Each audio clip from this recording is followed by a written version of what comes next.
ओम श्री परमात्मने नमः। श्रोतागण, अर्जुन के द्वारा 12वें अध्याय के आरंभ में किए गए प्रश्न के उत्तर में भगवान ने सगुण साकार की उपासना का विस्तार से वर्णन किया। अब भगवान यहाँ से निर्गुण निराकार की उपासना का विस्तार से वर्णन करने जा रहे हैं।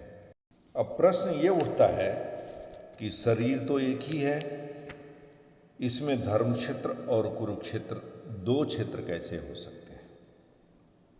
इस पर भगवान का कहना है कि इस एक ही शरीर के अंतराल में अंतःकरण की दो प्रवृत्तियां पुरातन हैं।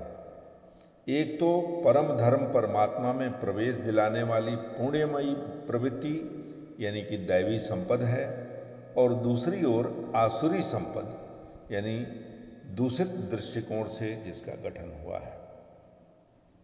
जब आसुरी संपद का बाहुल्य होता है शरीर में, तो यही शरीर कुरुक्षेत्र बन जाता है, और इसी शरीर के अंतराल में जब दैवी संपद का बाहुल होता है तो यही शरीर धर्म क्षेत्र कहलाता है। यह उतार चढ़ाव बराबर लगा रहता है, किंतु तत्वदर्शी महापुरुष के सानिध्य में जब कोई अनन्य भक्ति के द्वारा आराधना में प्रवृत्त होता है तो इस दोनों प्रवृत्तियों में निर्णायक युद्ध का सूत्रपात हो जाता है।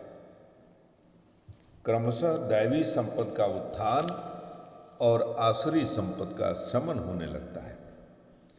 आसुरी संपद के सर्वथा शमन के उपरांत परम के दिग्दर्शन की अवस्था आती है। दर्शन के साथ ही दैवी संपद की आवश्यकता समाप्त हो जाती है, अतः वह भी परमात्मा में स्वतः विलीन हो जाता है।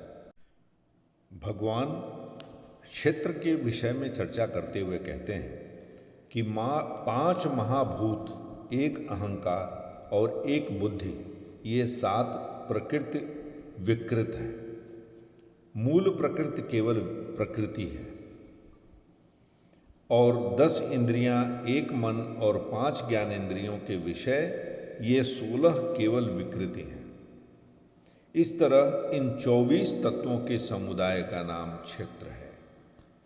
इसी का एक तुच्छ अंश यह मानव शरीर है। शरीर के विकारों के संबंध में भगवान का कहना है कि क्षेत्र के साथ संबंध रखने से ही इच्छा, द्वेष, सुख, दुख आदि विकार क्षेत्रज्ञ होते हैं।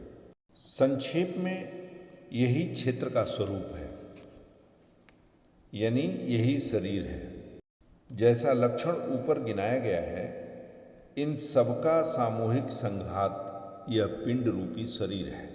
जब तक ये विकार रहेंगे तब तक यह पिंड भी विद्यमान रहेगा, इसलिए कि यह विकारों से बना हुआ है। अब उस क्षेत्रज्ञ का स्वरूप देखें जो इस क्षेत्र में लिप्त नहीं बल्कि इससे निवृत्त है।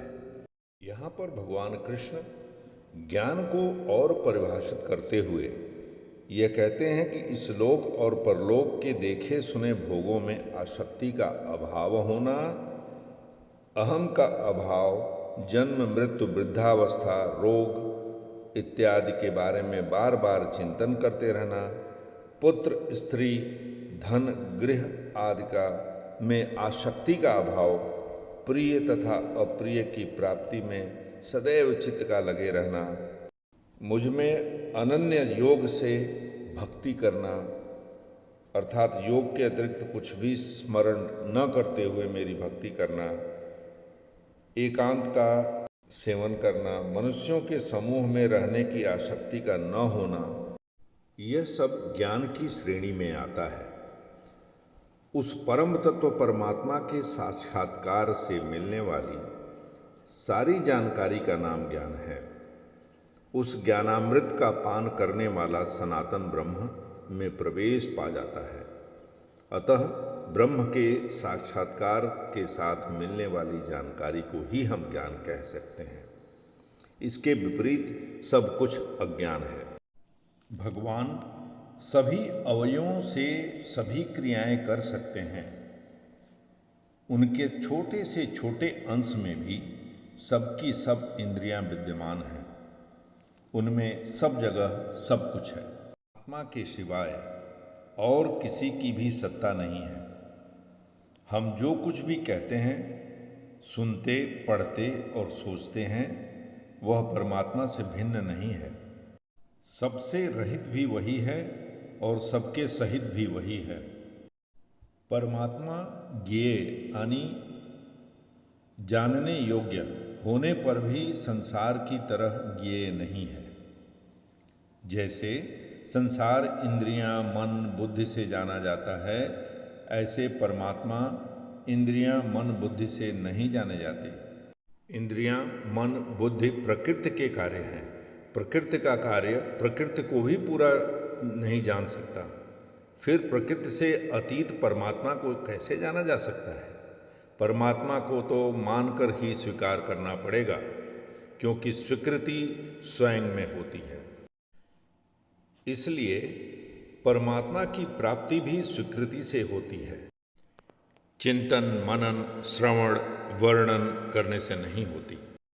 हरि ओम तत्सत।